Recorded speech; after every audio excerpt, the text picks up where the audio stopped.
I was muted. Let's try that. I've done a James. That's what I've done. This is brilliant. Great start. I was about to say that this show's going to be really good, high quality stuff, and then I've just started the show muted. Bloody hell. I know where that's going to end up straight away. Anyway, hope you're all doing good. Make sure you're in the comments, leave a like and all that jazz. We're going to have a great show for you today. The season is just around the corner, so it's about time we start looking ahead to our potential title charge. Yes, I've already started. Make sure you're in the comments. Let me know how you're doing. What do you think we can expect from Leeds United? We're going to do an in-depth and we're going to sort of figure out, because we're tactical geniuses and clearly Ole Gunnar Solskjaer is a Norwegian PE teacher that doesn't know what he's doing. We're going to figure out how to beat Leeds United. I will see you after this intro.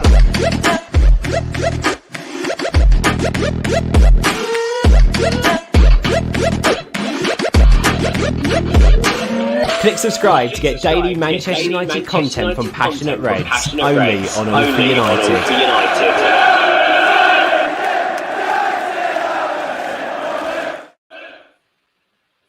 Yes, everyone, how's it going? That intro is a little bit of a mess, but we are here. We are ready for this tactical preview. I've got a brilliant panel. Look at this.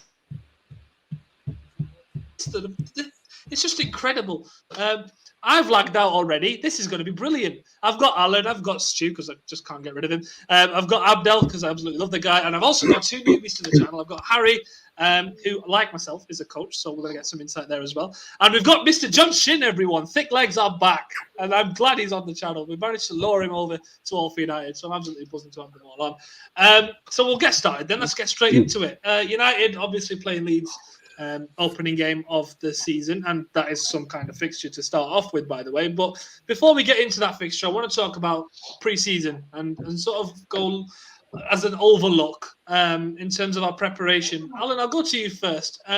First of all, how important is pre-season? Because some of us seem to underplay it, and I feel like we just look at it as, oh, we'll just play the kids and see how they do. But we seem to, I mean, a lot of fans I've seen are sort of ignoring the fact that we've not had any first teamers have any real time. And does that worry you at all, Alan? I think it does, Karthik, in a way, because, traditionally pre-season is really all about, getting your team ready to start the campaign. And, because of the Euros this year and lads being away and not coming back till sort of later after that, because, like England obviously did very well and a few of our other players have gone quite deep into the tournament as well. So lads have been given a little bit of extra time off to recover, which is, really important. But as you say, I think there has to be an element of concern here because we've not had a settled sort of team together yet. I know a little bit more likely last weekend when we played Everton, a few more sort of first teamers in there that you'd probably expect to start on Saturday. But not our sort of first 11 as yet. So yeah, a little bit of elements of concern there. But hopefully with the sports science staff at United and all the conditioning guys, they're very, very well monitored these days, aren't they?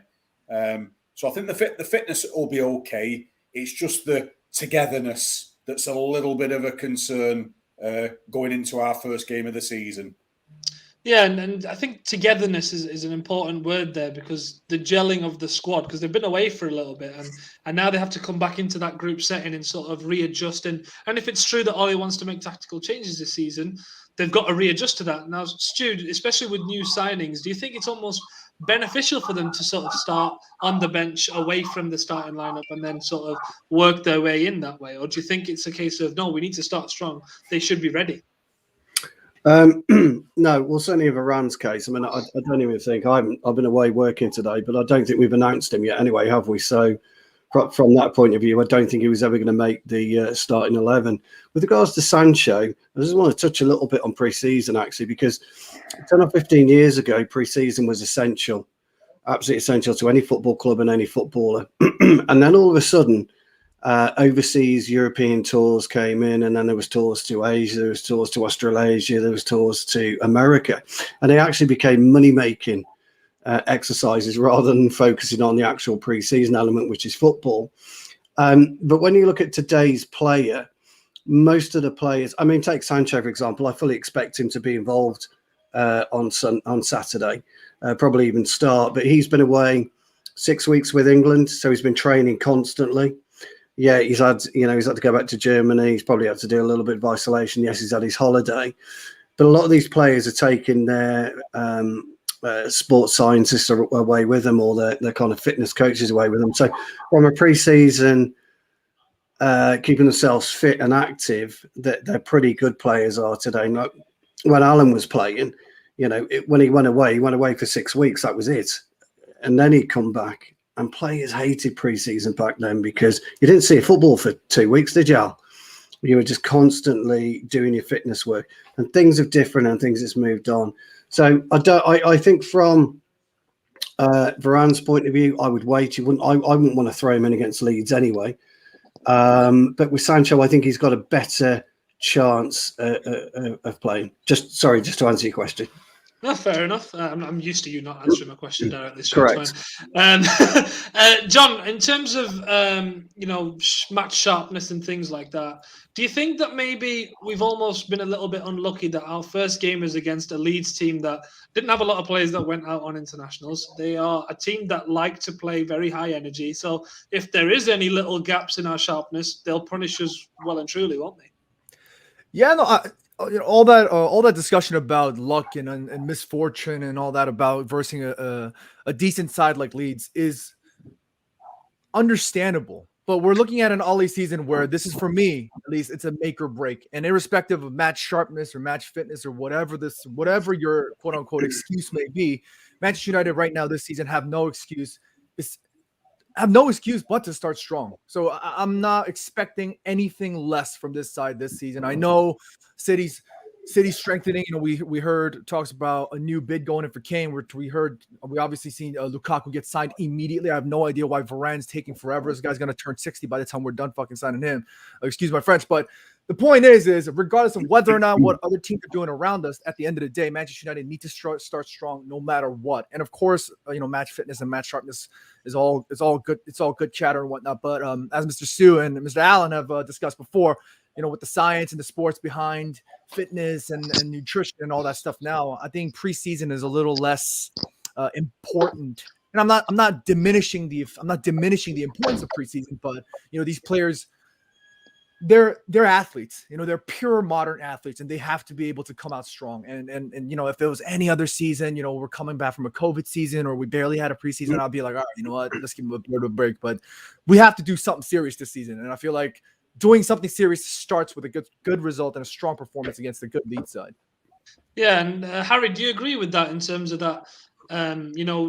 With the setup that we have, we almost don't need to worry too much about it, and the players will be well drilled. Or do you think maybe because we need to have such a good season that there's a bit more pressure on us to be better prepared? Because last season we didn't have any preseason. Or is it a case of maybe some preseason is better than none at all last year? And do you think it will make a huge difference? I mean, everyone's right in what they're saying. Obviously, in modern football, players are conditioned so well, and I think people would be surprised in terms of how many professional footballers at all levels of the game continue to do extra work outside their clubs. They'll be making sure that they keep fit during the off season. They'll be making sure that obviously they're not going to be training as they were during the season, but they'll be making sure they're in a good enough condition to come back and not struggle too much. But obviously, pre-season is different for every club. It's physically impossible for a team to be 100% intensity throughout the entire season.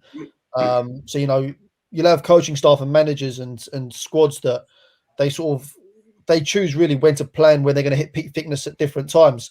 So Man United are probably playing Leeds United at the worst time. That Leeds United and Bielsa, they like to start the season on fire. But obviously, as we've seen, it's very difficult to maintain that throughout the duration of the season. Other clubs will schedule it so they hit peak fitness maybe later on in the year.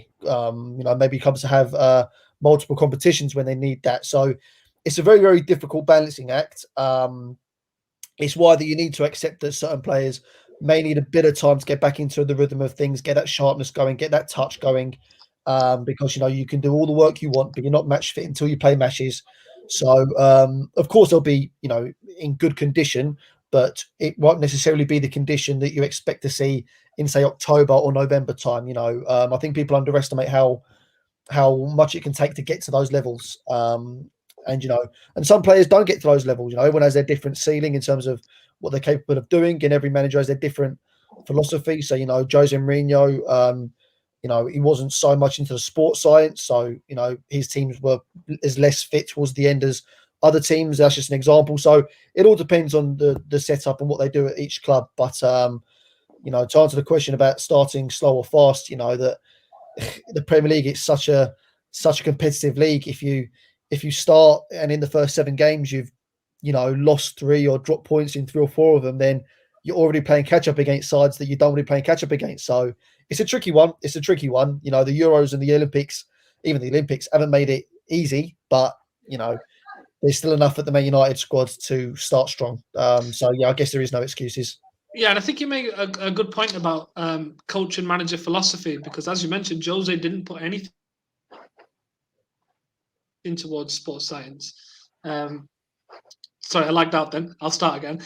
Jose obviously didn't put any importance towards sports science, whereas Ollie, as soon as he came in, his first thing was, I want us to be the fittest team in the league. I want us to be the most running. I want us to be covering the most ground. So that instantly makes a difference. But Abdel, for you, does it make...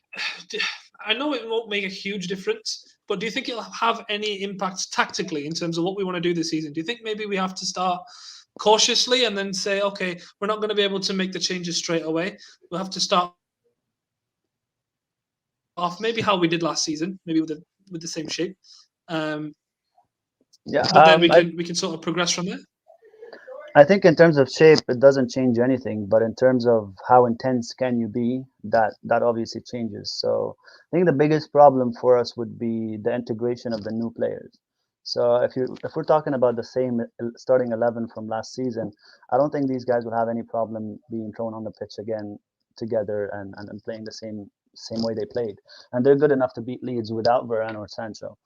But when it comes to intensity, that's what's going to differ. So, for example, in my article that I wrote about Varane, I was discussing how that all teams, Premier League or not, they've changed their way of approaching games from a high block to a mid block, because they can't sustain a high block in the entire season, and especially that last season was compressed as well.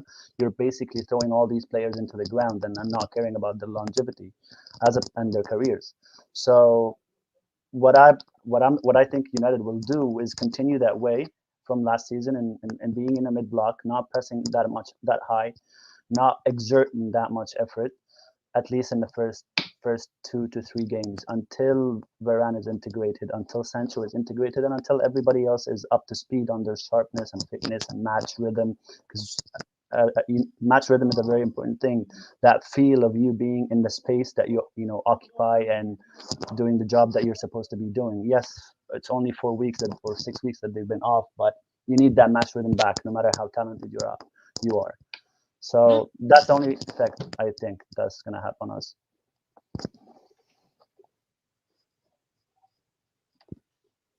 No, fair enough. Some fair points. We'll go quickly now. We'll move on to the game itself. Leeds United, very tough game, of course. Comments, keep them coming. Let us know what you think. We're going to be discussing Leeds' strengths and weaknesses. So get your comments and get what you think of the potential strengths and weaknesses in the comments. Let's just have a quick read through of what's been said so far. Jacob showing some love for John in the comments. Love to see. Kimario says, who starts in the pivot? We'll get to that very, very soon. Fred Woodward's here. Last year, the importance of pre-season was proved. Most of our first 11 have only played 1 match, and even then most were subbed off early doors. Yeah, true. But again, as we've covered, it might not necessarily be a bad thing. Right then, Leeds United. Alan, talk to me. What are the biggest strengths then for you? What do you think we need to be worried about the most? Well, it's first game of the season, packed OT hopefully, a lot of fans in. Probably a few nerves jangling about because both teams will want to get off to a reasonable start. Leeds will come and have a go. Very, very attacking side. I think they're a bit gung-ho at times. They like to press on. They like to get forward. They like to try and create things. But I think they're a bit vulnerable sometimes. They leave themselves open a little bit at the back, which can be exploited. I don't think they've had the best of pre-seasons, Karthik, by doing a little bit of homework on them. I don't think they've done very much. I think an Ajax team gave them a bit of a drubbing. Was it about a week ago, 4-0? So I think they can be sorted, but we've got to be on our game. We did fantastic against them last season, albeit in ridiculous circumstances with no fans in and things like that. We give them a bit of a tonking, which was nice, but it was a bit of a ball draw at Ellen Road. I didn't think we turned up on that night and played very well at all. So looking forward to it, Karthik. Sure, it's a cracking game to start the season off, isn't it? I think I read today somebody said the only game that could have equalled it was maybe Liverpool away or something like that. So 70-odd thousand, fingers crossed. Let's hope we can get off to a decent start and turn them over and get some momentum going early. I mean, even better would have been Leeds away. Imagine that. Stu, in terms of that whole aspect of Leeds being they are a threat. Let's get it right. They are a threat. Bielsa just signed a new contract as well, so they'll be pretty positive going into this one. For you, what do you think their biggest strengths are? Is it their willingness to high press, or is it their ability to progress the ball quickly? What do you think it is for you? I think Bielsa said it a few years ago, didn't he? His best form of defence is for his teams to run all day, all match, 90 minutes. And that's what he trains them to do. The interesting thing about Leeds is they're two halves of the season. They'll try and race to their 40-point mark in the first 6 months of the season, and then they'll lag off once they've got to that 40 points and see where it takes them. I think what you'll see Saturday is Bielsa telling his team to get at us immediately. I think for us, we've got to kind of weather a 20-25-minute storm early doors because they'll just be at us constantly.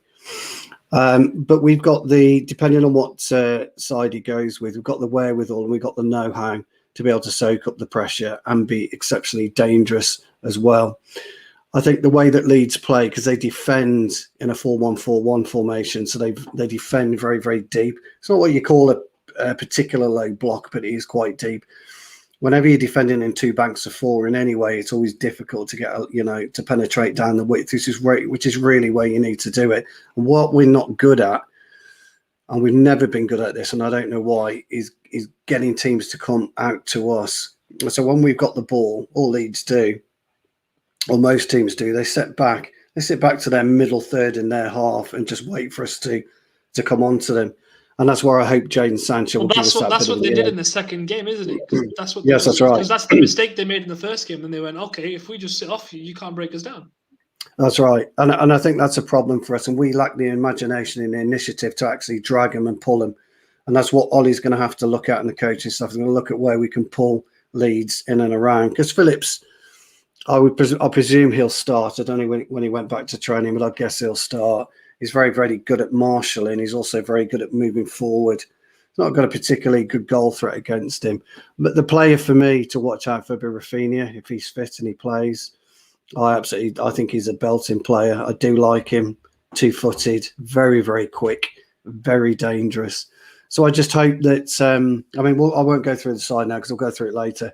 But their strengths are, I just think Bielsa will turn to get at us solid for the first 20-25. So we've got to be disciplined. And I think if we can survive that without conceding, then I think it could play into our hands a bit more. Yeah, and I think we'll get in towards their key players soon. But Abdel, for you, in terms of their setup in and out of possession, now we know they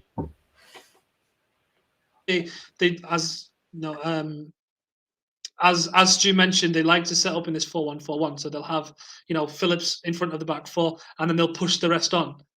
For you, is there any way that you can see United countering that in terms of what's the best way we can maybe find a chink in their armor, sort of thing?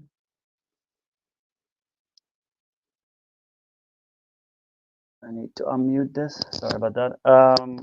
Last game when we played at Ellen Road, the thing is with them, their best attribute other than running and pressing would be their defensive system out of possession, which what they do out of possession. It's not really, because I know people label them as this amazing attacking team, but their way of attacking is being so good out of possession that they nick the ball off you and hit you at your most vulnerable, right? So their defensive system is in two layers. One is intense press to the man on the ball.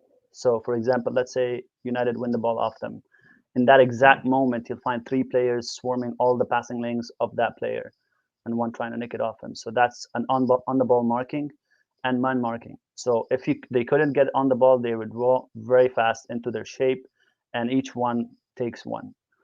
I think it would be in the way we move. So, for example, when we played them at Old Trafford, Ollie used the fact that he knew they were going to man mark Bruno Fernandes.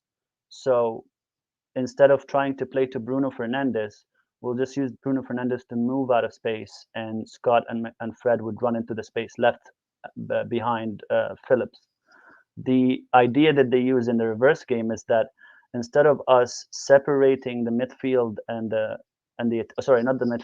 back line and Phillips and the rest of the team, so the 5 and 5, we'll just condense it again and be very wary of the space we leave between the two banks of 4 that Stu was talking about.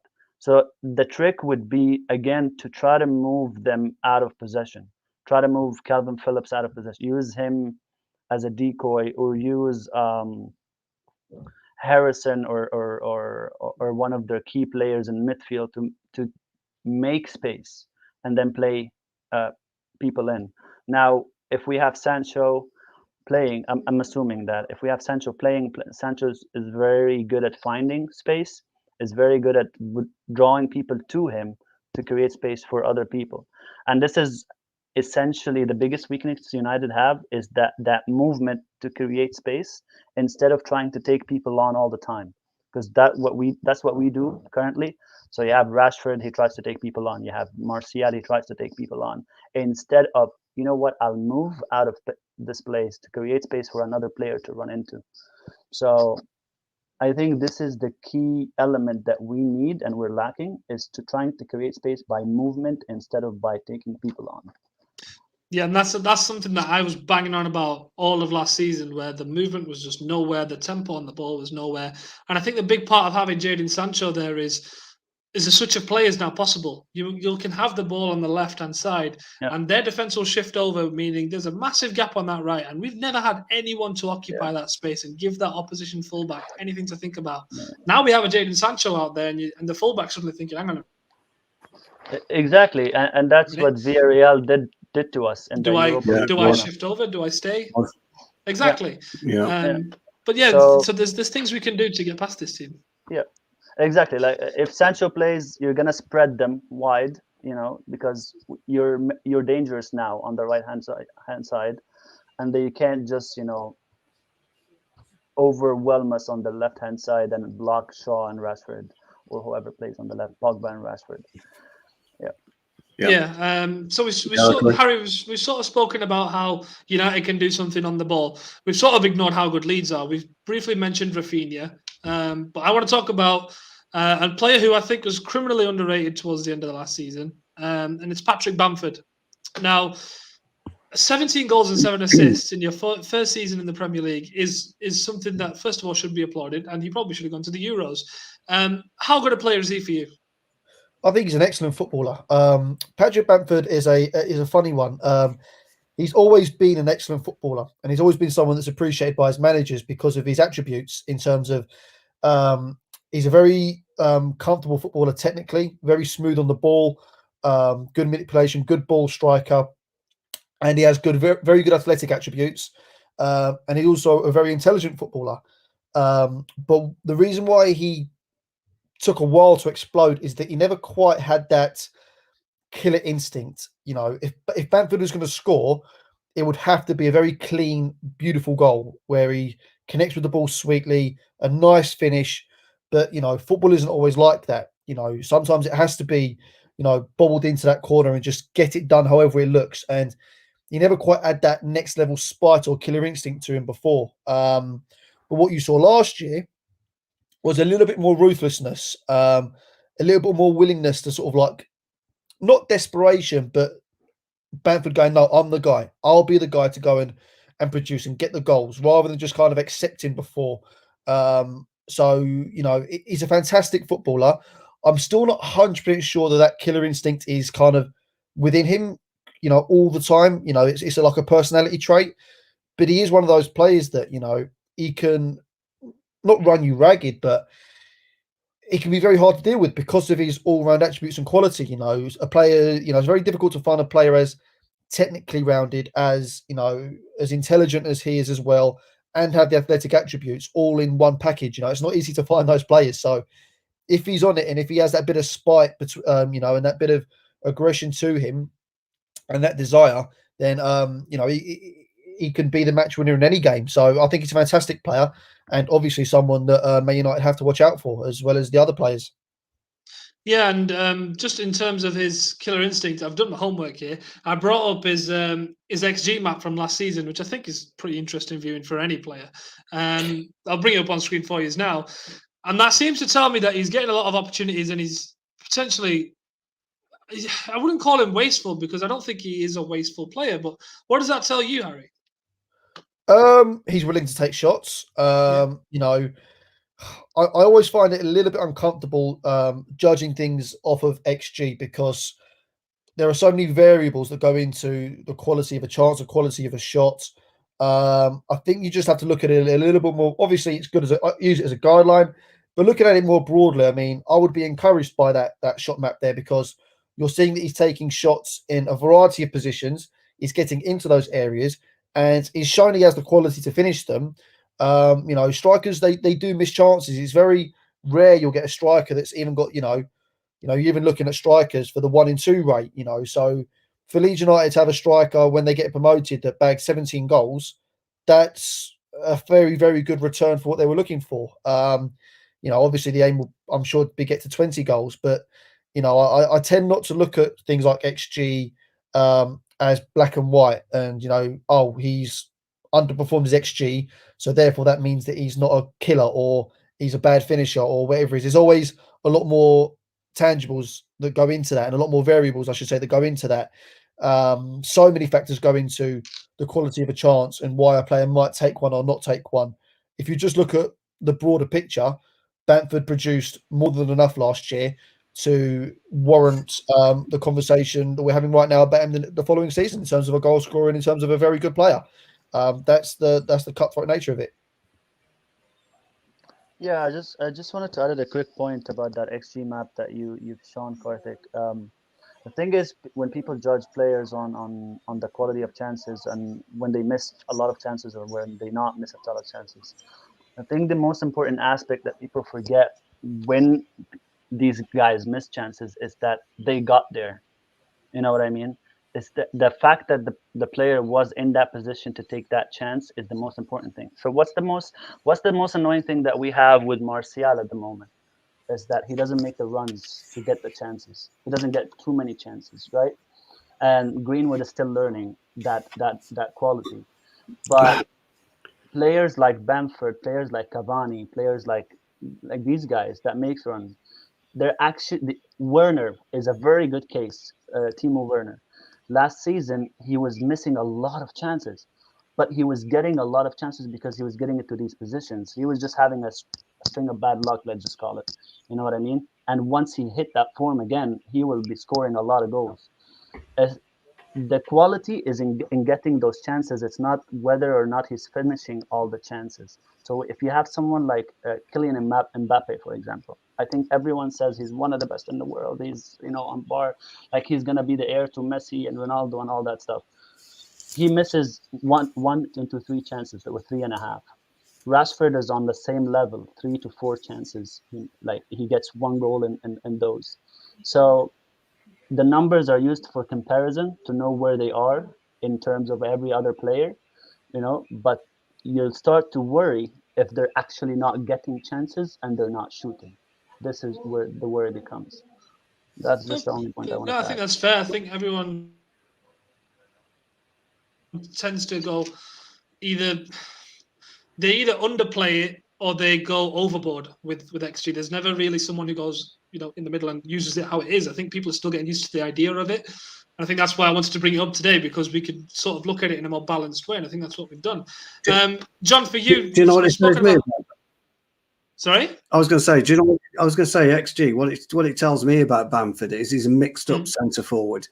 He's not. He's not quite sure. I don't think he knows what he is. He's not what I would call an out-and-out striker. Oh, really? And he hasn't got the killer instinct. I think your man's right, and I don't think he will. I don't think he'll ever get that killer instinct, actually. But to me, he's quite an easy player to mark. His off the ball work is not particularly great. His shooting isn't as sharp as it should be at this level.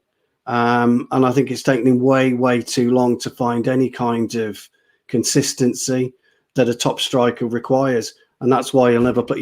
He hasn't played for England. He's never been, okay, he was in the mix supposedly last season, but didn't really get a look in. If you're going to compete at the highest level, I talk about this all the time, and Greenwood's a great example. Greenwood's got a finite window of maybe 2 years to make it as a number 9. After that, forget it. He'll either be, a forward, a front 3 player. And Bamford's had, 10 years? And he's still not quite there for me. And that's what that XG map shows me. He's quite easy to mark. He's relatively static. And if you look, a good striker will play the whole of the 18-yard box, and he doesn't. He's more circulated and around the penalty spot area. So, and a couple of parts he's in the 6-yard, but he's more around your 12 yards. So for me, just sorry to butt in, John, because I know it was yours. No, but I just wanted to make that's how I saw it. That's fine. So John, we've spoken about Bamford, but there's obviously loads of other players that we could talk about. I mean, for you, is it Rafinha? I mean, potentially Stuart Dallas as well, who had a very good season last year. Who else do you think in that Leeds squad that can pose as a threat?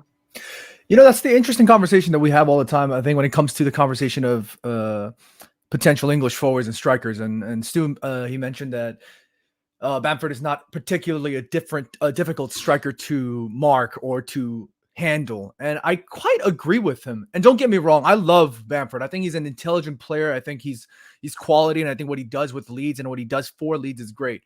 But intelligence is just one part of the puzzle. You need to have every aspect, and I think he just lacks a bit of that instinct, that lethality aspect of a striker. And I think he's not that difficult. I think more so than anything, this Leeds team, they're well balanced in terms of the quality, and I think they are where they are in the table because of the quality and the coaching and the managing and all that good stuff. But more so than anything, I'm worried about the overall aspect and the overall contribution as a team. You gentlemen, when we were going around, we talked extensively about the stamina. I think intelligent teams and world-class teams that are a bit always ready to hurt you have a good balance between understanding just pure headless chicken running and pressing, and there's a level of intelligence in that. I think Leeds, they do press intelligently, but I think it's more so the aspect of stamina. I forgot where I heard it. I was listening to a podcast, and I was listening to somebody talk about a story about this Leeds side. I think the way Bielsa puts his team together, I think the last training session before a match, he'll announce the entire starting 11. And what they'll do is, I forgot the name of the game. They have a name for it, but they'll play an entire 90 minutes. That'll be Murder Ball, yeah. Murder Ball. There we go. That's the one. Yeah, Murder Ball. And I don't know. You guys are obviously professional. You guys are coaches, and you guys are obviously in a country that's fantastic when it comes to the sport of football. But that sounds crazy to me. The fact that you're just before the game, you tell your starting 11 you're going to go out there and you're going to play like headless chickens, and you circulate your opposition so that they're constantly getting pressed by aggressive energy. That's a lot of stamina training. So I think if Manchester United can keep their game to themselves, if they stay calm and cool and collected in terms of maintaining that possession and then looking for the right opportunities to break down that sturdiness, because they're not necessarily compact. I forgot which one of you gentlemen mentioned that before. They're not necessarily compact. They're not necessarily structured in terms of defense. They look organized as banks of four, but they're not necessarily structured. When they go transition through the thirds, especially when they build out from the back, they like to get a bit creative and they like to get a little risky. And I think that's where the level and quality really disparages. And I think Manchester United, especially with Bruno at the helm, I think we can really, not at the helm, at the forefront. I think we could really, hurt them. I just feel like I don't know. I'm an optimist. I like to be a little bit more optimistic. The past few seasons, I've just sat down. I was just like, let me not say shit, because every time I freaking feel a little bit optimistic, everything just goes down the shitter. But this season, I'm hoping that we start a little bit more brightly, a little bit more energetic, a little bit more confident, and a little bit more willing to try. Towards the second half of last season, the face that I saw of Rashford when this boy is running his, excuse my French, but this boy is fucking running down the wing, blowing his fucking brains out, lungs out, just breaking through the lines. He turns over his shoulder, look for the ball. Not a single goddamn ball. Not a single goddamn ball. And I want to see something like that. I want to see a bit more courage, and I want to see a bit more, a little bit more that creative aspect explored, not just by Bruno, but we have plenty of other players that can exploit that. Give it to Fred. The only thing I don't want to see doing is from Fred is him taking the ball from 40 yards and volleying it out. I don't know who the fuck he thinks he is, but other than that, I don't mind anybody else trying it. You know what I mean? I just feel like we need to start a little bit more brighter. And regardless of what all this good stuff about Leeds and yada, yada, yada, at the end of the day, it's exploitable. It's not a concrete wall of defense where it's just impossible. I think there's definitely gaps that we can expose. And if stamina is their game, we can play to that. We can play to our strengths. We can play with the ball, and we just get the ball rolling. And I think we have a good chance. Agreed. At the end of the day, this United team should be beating them, and I think that's what we're going to go towards now. Quickly, I'll get when my lag finishes lagging, I'm back. We'll go to the comments now. I want to get to the comments and have a lag in between. Jarvis is in. Lots of comments about Patrick Bamford, but we're not going to talk about Bamford anymore. We're talking about United. But anyway, Bamford's decent. Scoring that amount of goals outside a top 6 club is respectable. Agreed. But to be fair, Stu never said he doesn't respect the guy. He just thinks he's not at that level. And I think he'd agree with that. Fred Woodward with an interesting stat. Our last 5 Premier League opening games have seen players score their first goals for the club. Zlatan, Lukaku, Shaw, James, and Donny van der Beek. Interesting. Maybe we might see a Jadon Sancho goal then. Very interesting. An interesting comment here from Kimario. Who holds the ball? What? Who holds the ball? I'm assuming I'm gonna use that as a segue and go, hey, who starts in goal for Manchester United against Leeds United, Alan? De Gea, and it's got to be. I don't know what's happening. I should do more of this hosting stuff. That was a great segue. Go on, Alan. Dropped off the radar a bit. Don't need Henderson. I don't know where he's gone. He's not really done much, has he? De Gea seems to have found his way back in again, so I think he'll probably start on Saturday. That'll be a bit of a shock. To be fair, I believe Henderson still has COVID, or he's recovering from COVID, so he might be out there. Okay, so it's Tom Heaton or De Gea then. So yeah, again, it's the question of, do you go with the one that's played the most in pre-season, or do you go with the one that's probably your number one? Yeah, what do you stand on that? I'd probably go with De Gea to start us off with. Probably a normal back 4 in it. I would have thought Wan-Bissaka and Shaw. Yeah. They're going to start definites, don't they? Just out of interest, are we all of that opinion that De Gea starts? Yeah. Look, probably centre out. Okay, interesting. It's going to be too late, I think, for Varane, isn't it? Because I don't know if it. Have we got? Did I read somewhere we've got till dinner time tomorrow to get him registered and all that for Saturday? Probably. Right? Obviously, he's not going to announce it, has he? So I doubt he's trained, has he, Al? I doubt he's trained. Exactly. I think you're asking a lot, Stu, aren't you, to bring him back in for a high-intensity game, in front of thousands. You don't want to give an opportunity for the media to get on his back either if he has a bit of a stinker. So I think that's a sensible option for me. Is probably Maguire and Lindelof to start on Saturday dinner. So I'd probably go with them back 4. I don't know. I'll stop you there before we get into the midfield. Go on, Karthik. Yeah. In terms of that back 4, then, are we still confident? This is a question, open floor. Are we still confident with the Lindelof-Maguire thing, or do we think that without Varane we might struggle a little bit? Because we did struggle at times in the Leeds game, particularly in the second game, even when we did have the Lindelof-Maguire. We did struggle a couple of times. But what do we think? Do we still feel like it can do the job in this game? I'll take this. Look, Swedish captain now, isn't he? You know, we've got to be doing something right. Look, we're all waxing lyrical about Varane, and rightly so. But he's not stepped foot in the Premier League yet. So it's very, very difficult to dismiss Lindelof and dismiss Maguire right now until Varane has got some minutes under his belt. And so for me, I wouldn't have started him anyway, even if he had been, signed on Tuesday and Wednesday. I would have kept him out of this game. He's going to need, I think, a good couple of weeks just to get integrated into the way that Manchester United operate, the way that we work. He needs to look and he needs to observe the Premier League. I know he's gone on record as saying he's been watching and observing Manchester United, but watching and observing and playing are two completely different things. When you step over that white line and you feel the intensity of the Premier League, it's a lot different. And some absolute major footballers have tried it and it's not worked out for them in the Premier League for whatever reason, because I think they felt that they could just go in. I've done a great job in France. I've done a great job in Spain, Holland, wherever. I can do exactly the same job in the Premier League. And it just isn't the case. So for me, it's a standard back four. It's Wan-Bissaka, it's Shaw, and it's Lindelof. And it was always going to be that for me. I would have been a bit disappointed if he'd gone with Varane, because I think Alan's right. Because if I was Bielsa, I'd have been get at Varane. Let's see what he's got. Just get on him. No, you don't have to. And I think Lindelof he's a solid player anyway. So I think it's a. Sorry, Karthik. I just think it's a non-question at this point where we are at this point in time. I just think it's a non-question. Okay, so we're all going with a Wan-Bissaka, Lindelof, Maguire, Shaw defence then. Okay, no real arguments on that. Interesting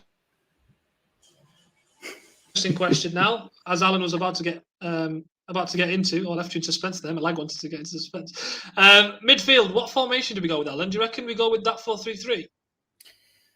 Yeah, it's a good question, this, isn't it? Because you could play a few little formations here. Obviously, Ollie's the main man. He knows what's going on more than us. But for me, I thought Matic did really well against Everton. I don't know whether he'll come in front of our back four just to play as that sort of holding midfield. That just protecting the Maguire and Lindelof. Just sat in front of them, and I've got a funny feeling that he'll go with McTominay in there. I think Bruno looks a banker for me.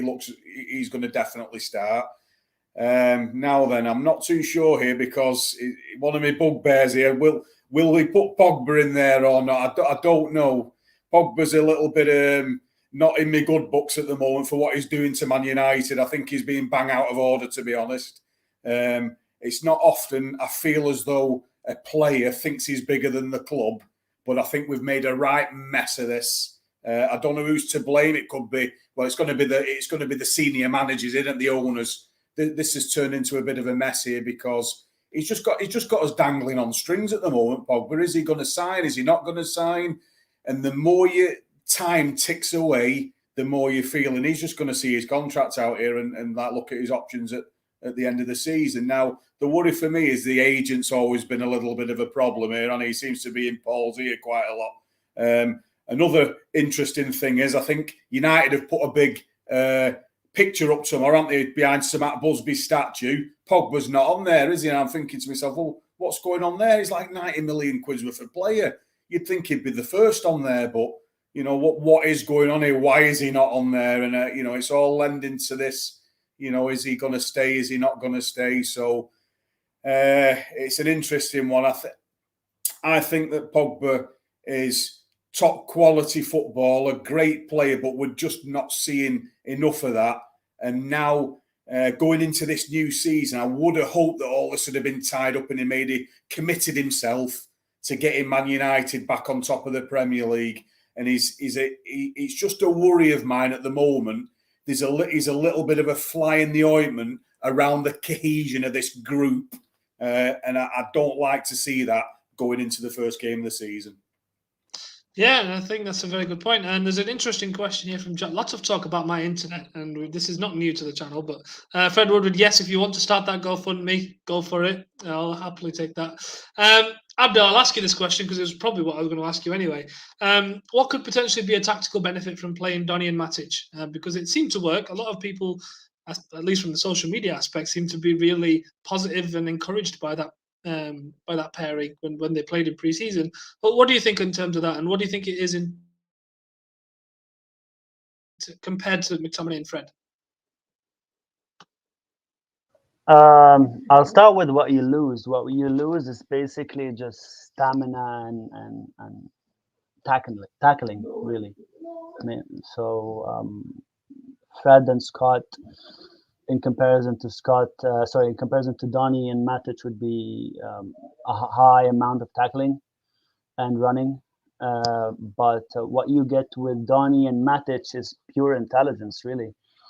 When and where to drop, how to make angles and spaces for example, someone like Maguire and Lindelof, so that they can progress the ball. Like one of our biggest issues last season was the pressure on Maguire and Lindelof to progress the ball from defense to attack, not just midfield, was huge. So our three main progressors was Luke Shaw, then Lindelof, and then Maguire, in that order. So, and basically we have emptiness, and then Bruno Fernandes. Sorry to say to Scott and Fred, but as the progressors of the ball, as connectors from midfield to attack, they don't do that at all. But their best work is off the ball. So if we're getting attacked and you need someone to tackle someone, you need to nick the ball off someone, you need to hassle someone, Fred and Scott can do that job for you. But Donny and Matic, they've been in the game. They're very used to different setups and tactical setups, let's say, and they can progress the ball very well. They can penetrate with passes. But the benefit you get with Donny being beside Matic is that Donny actually play his natural role instead of being the 6, because Donny cannot play the 6 for the life of me. He cannot be a 6. Since he was in the academy, he's been played as the 10 in the academy at Ajax, even before he debuted as a player. And then when they need it, so when Ajax was decimated with injuries and didn't have their pivots, he was put in the pivot beside an actual number 6. So he can make these late runs, he can get into the box, which is his favorite thing to do. He wants to make these runs and get into the box. You know, he's a very intelligent player off the ball. He's the guy that, he's not like our players. Our players want their ball to feet. You know, Donny wants to be like, you know what? No, I will benefit my teammates by making space for them so someone else can make a run or someone else can make a pass. So Matic will relieve Donny from defensive duties because Matic is naturally a number 6 and Donny can be the 8, the box-to-box guy. So if we get a number 6, a younger version of Matic, and put Donny in the pivot, that works perfectly fine. But the main advantage is the progression, passes between midfield and an attack, so that Bruno doesn't have to drop all the way back to receive the ball. So, and then he has to progress it himself or break the lines himself from like 50 yards out away from goal. You know, so that's the major benefit that we get, and that's why we desperately need a DM. Yeah, no, I agree. You said pivot so many times. I think Stu's having a little heart attack, but we won't get back into that. That's a topic for Uncut. Yeah. I will come in if I may. I think Abdel's right, but I can see Donny being a 6 as well. And I like you, Abdel. I've watched a lot of Ajax. And he's and the only reason I would say that is his intelligence on the ball. And his intelligence, the way that he can play, and he can move the ball. You know me, Abdel. I'm not a fan of the pivot, and I know you're not. No. But we can't be progressive unless you're absolutely right. We get this CDM, which we do need, or this central defensive midfielder. I hate these acronyms. They do my fucking head in. And I just think Donny, or even Scott McTominay to an extent, has got that ability, if they're disciplined, to play the number 6 role quite well, because Donny and Scott are very good at 2 or 3 yard passes, 20-yard passes, but they can maneuver the ball. And you talk very well about transition from Lindelof to a midfielder. We'll just go with a midfielder. And you're absolutely right. Donny can take it with his back. He can turn. He can drop it. He can step 2 yards and take it back. Yeah. And then he can get us going. And that's why I think Donny's got the ability. Only the ability to play as a 6. Yeah. He would be my preferred 6. My preferred 6 would be somebody like Ndidi, Camavinga, Brozovic. We could go on forever. but he could play that if we ever needed it to. And the only other thing I would say is, you're absolutely right. It gives Bruno that license. We've got to take the shackles off of Bruno. And when we have it with McFred, we've spoken about it many times. I've done many a time. He's shackled. Could we see, or could we envisage a pattern of play where you have Donny at some stage? I'm not talking now, but I'm talking maybe 18 months along, as a holder, with the likes of Pogba, with the likes of Bruno, and then our front three, whoever that may be. Can you imagine how expansive we would be? And if we managed to sit in quite nicely, so you have Donny as a whole, Bruno, Pogba, and the two wider players coming, would be quite difficult to break down because we've got that intelligence and speed. So that's my only thought process on it. But if you want to do that, then you will completely have to change how your fullbacks work. Yeah. And you also have to change your goalkeeper. Because what you gain with Donny van de Beek in his intelligence and his progression and the way he will make angles for our centre backs to progress the ball, what you will lose in defensive work.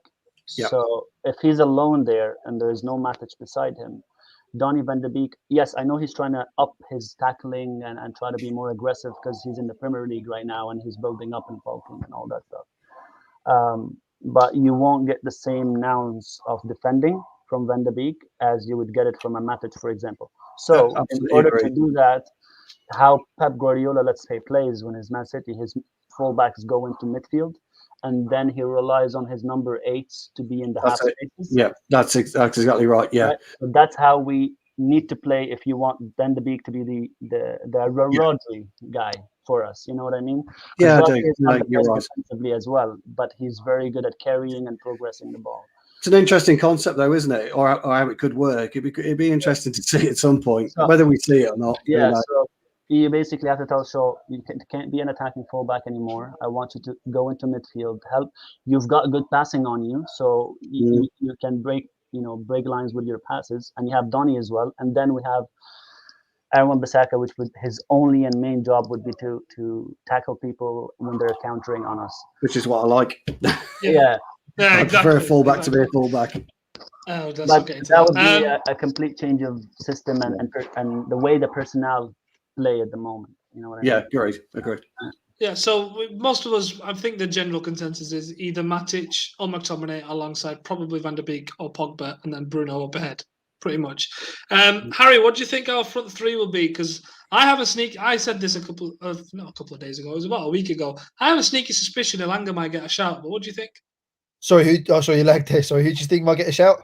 I said I thought Elanga might get a shout. Just lagged again. My internet doesn't want me to tell you. I thought Elanga might get a shout. I probably should have butted in earlier. I actually think I think McTominay will definitely play, and it might be with Matic. I'm not sure about Van der Beek in that role. I think that what you've got to, for this game anyway, because where Leeds are really, really strong is they look to get overloads in sort of like the wide areas and in the inside channels. They look to have their midfield runners go in behind and in the lines. So you're going to have to, off the ball, when Leeds get forward, you're going to have a pair of midfielders that are going to have to be very, very good at kind of shuttling across, tracking runners.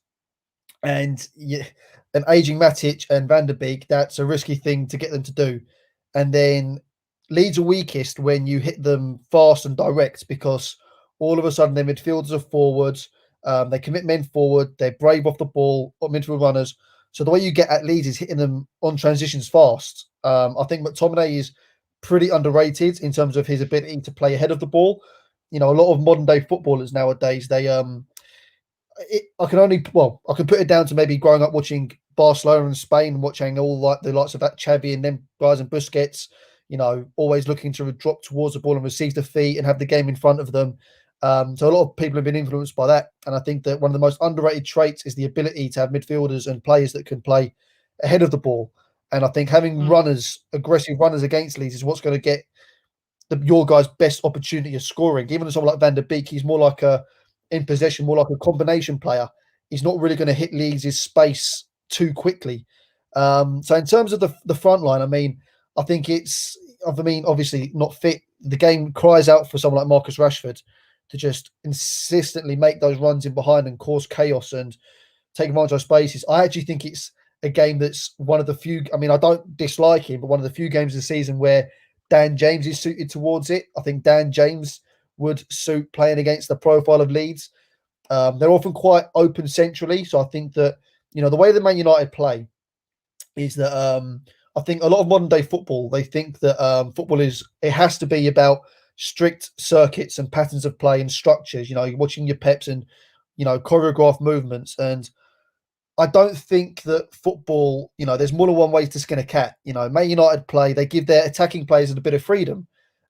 It's not strict patterns of play. Now, the good thing of that is that if you get really good players like Sancho coming in, Bruno Fernandes, if they're all ticking in on the same rhythm, you'll rip anyone to pieces, especially a team that are as open as Leeds United on transition.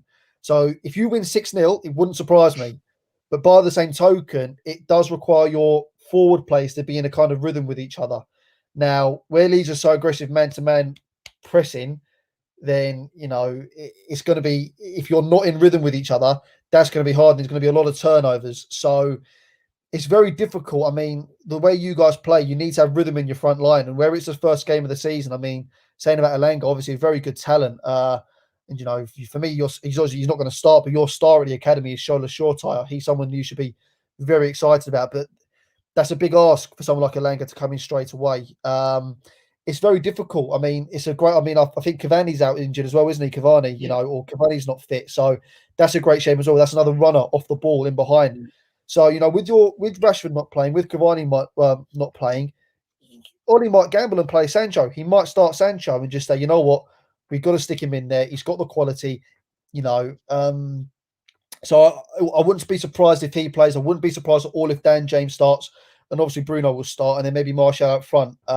It wouldn't surprise me if that's like the quadrant in like a 4. So obviously it's start the first game of the season. Who knows? There's always going to be surprises. I mean, I'm just taking that sentence where he said I wouldn't be surprised if we won 6-0, because you don't say things like we might win 6-0 on this channel and me just not take it and run with it. So I'm going to take that, and potentially Daniel James might be in for a fantastic performance. In terms of that number 9 position, John, what do you reckon? Do we reckon we see? Because I saw a comment saying potentially Pogba left wing, Greenwood on the right, Martial up front, potentially Daniel James could start there, meaning Martial keeps the number 9. Or would you like to see Greenwood in the 9? What would you like to see happen in that position? Well, before we talk about what I would like to see, what I probably will think will happen is Martial would probably be on the right. In the 9, and I think Martial and Greenwood would probably be starting on the right with Pogba on the left. We saw what Pogba can do on that left-hand side in the final stretches of the season last season. So I think that's probably going to be our quote-unquote front 3, with probably Bruno sitting in that 10 position. But I wouldn't be surprised if we also saw Greenwood in the 9. And here's why. And that's what I want to see. I don't know if the subscribers to this channel know, but I am an absolute anti-Anthony Martial. I do not like the man. I think he has the skinniest of legs. I think he's absolutely wagged. There's no thick leg about him. The fella is useless. He lacks intelligence. I forgot if it was Harry or Abdel, one of the gentlemen here. We're talking about how strikers are smart in terms of getting in position. This man does not know how to get in any position. On his knees, no position whatsoever. He doesn't know what he's doing. I think he shaved his head. Great. That's awesome. Shows determination. It shows he wants to do something. That's great. But other than that, if he doesn't start strong, or I just get riled up when I talk about Anthony Martial, but I just don't see him as an intelligent 9. I don't see him as a future 9. I don't see him as a future Manchester United player, period. I would rather us invest that kind of risk in allowing somebody like Greenwood in the 9 position. And like you mentioned, Karthik, maybe start Dan James on the right, or just throw Jadon Sancho straight in. I don't think Jadon Sancho will be tossed straight in. It'll probably be Daniel James. But if we can't get Jadon Sancho in for whatever reason, my main concern and my main wish is that we prefer Greenwood over Martial in the 9 position. I think what we saw, especially last season, was Greenwood hitting that next level. So we know how he ascended from that earlier stages of the explosive start to his career at Manchester United. And then when teams started figuring out what his playing style was, what his attributes were, he got hit with that wall. It was the next step that he needed to take to ascend and rise to the next level of player that he could be. He needs to take that step forward. And there cannot be a better time to do so when we're missing Cavani, when we're missing Rashford. In a perfect season to start against Leeds, it will be a great opportunity for him to step in and show that he could be the 9. I don't know what Ali's going to do. He's probably going to opt for more experience and go with Martial. I have no idea, but I would absolutely love it if we can start Greenwood and give prioritization to Greenwood over Martial. That's just my personal preference. Go on, Stu. I'll let you have him. Yeah. No. Look. I'm kind of with you, but not, because basically he's not strong enough. He's not a strong enough boy at the minute to play number 9. I'll go back to Cavani. I talk about this all the time, John. If have you seen any of our shows, I talk about it a lot. Cavani is an old school centre forward, but he's got an instinct, and he will think 2 or 3 seconds faster than anyone else in that 6-yard area. And that's something you can't train. You can't teach that. You've got to have it up here. And the problem that we've got at the minute, when you take Cavani out of our front 3, so to speak, if that's what we want to call it, you take away any aerial threat in terms of goal scoring ability. We don't have that. Martial's very weak in the air. Greenwood's very, very weak in the air. Dan James or Sancho, then nobody's good in the air. And if you go back to Southampton away last year, the only way we won that game was pure instinct, pure speed of thought, positional play, heading ability. And there are going to be times this season where we are going to require that. And you're absolutely right, because there are going to be times this season we're going to be relying on Greenwood to play through the middle, and he has got to develop his game. He's got to understand where the 6-yard box is, because right now he doesn't know where that is. And if you look at most of his goals, they're either outside the box or they're probably 12 yards. I can't remember. He probably did score the odd 1 or 2 tap-in, but that might not have been, that wasn't instinct. That was just right place at the right time. So I agree wholeheartedly. I do understand the struggle, and I agree with many people. Greenwood is 100% not ready to take on any starting roles. He's definitely not ready to do anything. He's not a starting player by any stretch of the imagination. He's still a very young player. He's very unrefined. You see the issues in his game 110%. And it's not because I have or maybe I do have a personal agenda against Anthony Martial. It's just that I just feel like, certain times players just need to be given opportunities to just try it. Rashford was not ready to start. Louis van Gaal had to pick him up out of a training ground like 2 days before the match because he was out of players. You know what I mean? Like, sometimes maybe giving certain players certain opportunities might create a flower that can blossom into something beautiful. I have no idea. It's just my personal preference is that I would prefer Greenwood get more opportunities. It's just that I just don't have the biggest of desires for Anthony Martial. I know Ollie's going to start him. I know that's probably the smarter choice. I know I probably sound stupid as hell right now, but it's fine. No, you don't. What you're talking about actually is a bit of a problem that we've got when you take Cavani out of the equation. Right, exactly. If you go back to all those years ago when we had Rude playing for us, Andy Cole, Dwight York before that, they were proper number 9s, proper strikers, and we haven't had that really until Edison Cavani dropped on our shores. And actually some of our younger fans are now really, really kind of understanding. And Alan will know what I'm talking about here, what a true hard number 9 is, because he'll get in there, he'll dive around, he'll stick his face where the boots are flying. And there's odd occasions, and there's an old saying in football, 1 chance, 1 goal, and that's it. Because you can only, there are times in a game where you're under 88 minutes worth of pressure, you go upfield, you get that 1 chance, you score that 1 goal. Cavani is almost there. Ruud van Nistelrooy was there. Greenwood's, as I said before, he's got a finite window now, Greenwood. I think he's got about 2 years of development until he's got to nail his mask to a position along the front 3. I actually prefer him cutting in off the right on his left. That's where I prefer him. Mm-hmm. Look, I like the guy. I think he's a great player. He's super talented. And if we could get the very, very best out of him, he's going to be dangerous. But when you look at our front threat now, with Martial, A good firing Martial should have 15. I don't know what the lads think, but I think he should have 15, 17 goals a season in him. Rashford's 15, 17. If you get Greenwood on the same at 15 and 17, and you get Cavani on 17 to 20, wow. And Sancho chips in with what, 8 or 9? Come on. just one real last thing, Karthik, before anything else. I just want to add real quick. I want to end on a positive note with respect to Anthony Martial. I would love for him to prove me wrong. Please, I would love for him to score 20, 30 goals, and I would love it. If he scores 30 goals, I'm flying to Old Trafford. I'm taking off my shirt, and I'm tattooing Anthony Martial's face on my back. 30 You goals, have you name it.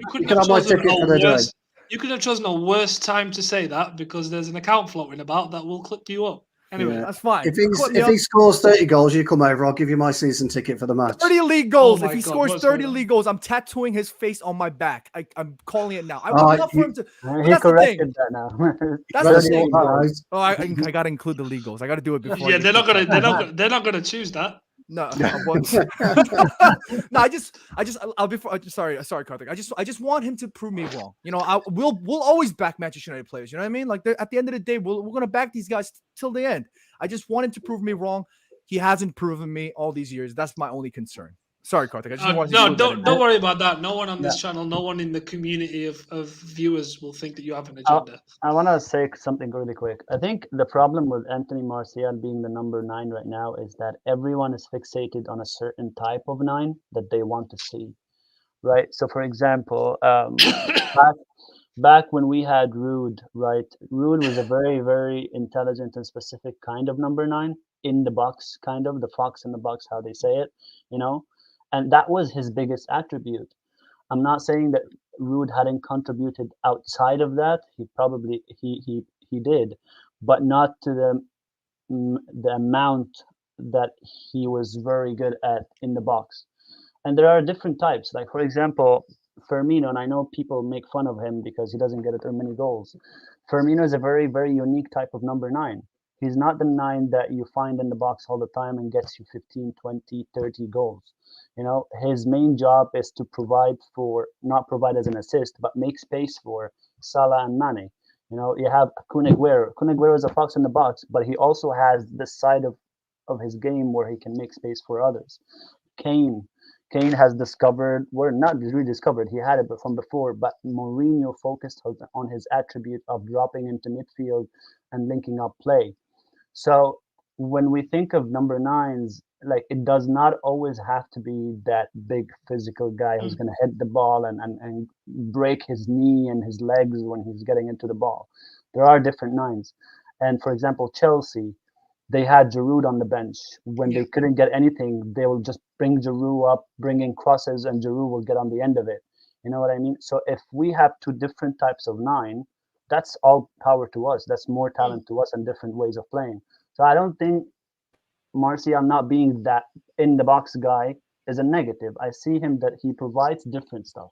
So for example, when we played him against City, when we played him against Chelsea, when we played him against like the top 6, he's an asset. He's a big asset to us because of his ability to receive the ball to his feet, dragging people out, dropping into midfield, and linking up with Rashford or linking up with Daniel James.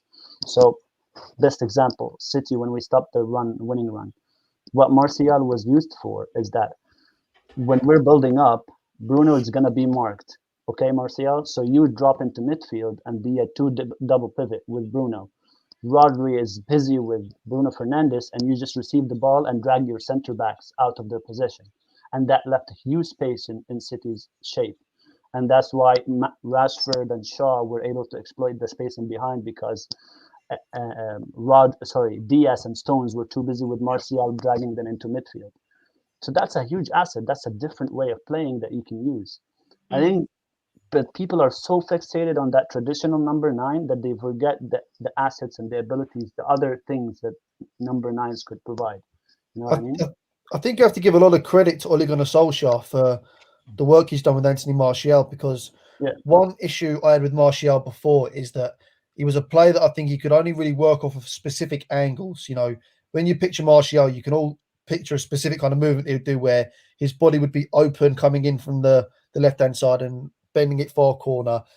He wouldn't really play with other angles and didn't have much around it. Whereas under Solskjaer, you start to see him become a little bit more broadly able to link play facing the other direction and pop the ball off and drop slightly. And those weren't really facets to his game before. And also, you know, a big plus to Anthony Martial is that, especially against a team like Leeds, they're so quick to engage with the duels. When you've got someone like Martial that is got such fast footwork, you know, if he's shifting that ball quickly and he's inside the box, you know, he wins a lot of penalties that way. Well, I presume, I mean, I think I remember winning a lot of penalties, but, you know, he has the capabilities to do that.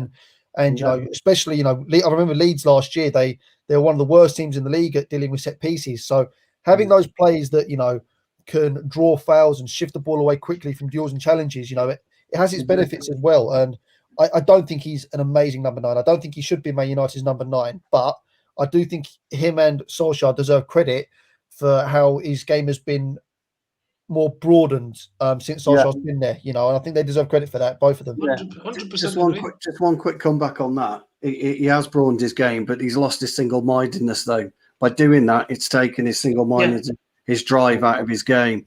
And we were winning penalties by his drive. So he was driving into the box. He was driving almost on the diagonal to the edge of the 18-yard. Rashford was doing the same.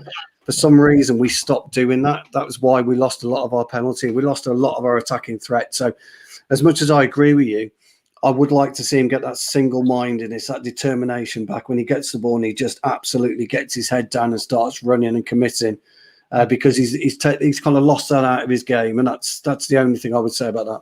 But I think you're right.